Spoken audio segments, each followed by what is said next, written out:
নমস্কার, আজ মা রান্না করেছে বাঁধাকপির চচ্চড়ি।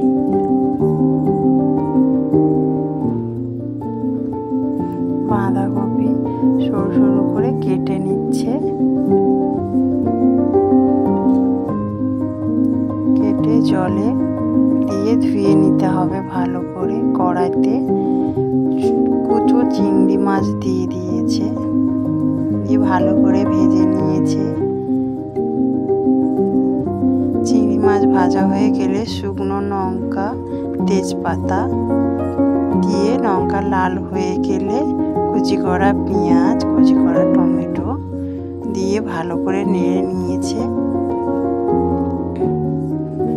কেটে রাখা বাঁধাকপি, আলু দিয়ে ভালো করে নেড়ে নিয়েছে। লবণ, হলুদের গুঁড়ো, লঙ্কার গুঁড়ো দিয়ে ভালো করে নেড়ে নিয়েছে। ঢাকা দিয়ে ঢাকা খুলে ভালো করে আবারও একবার নেড়ে নিয়েছে। স্বাদ মতো চিনি দিয়ে দিয়েছে, দিয়ে আবারও একবার নেড়ে নিয়েছে ভালো করে।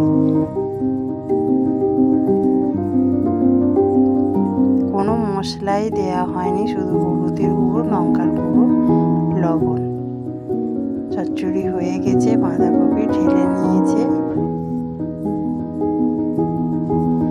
আমিও খেয়েছি বাড়িতে, আপনারাও এইভাবে বানিয়ে দেখতে পারো।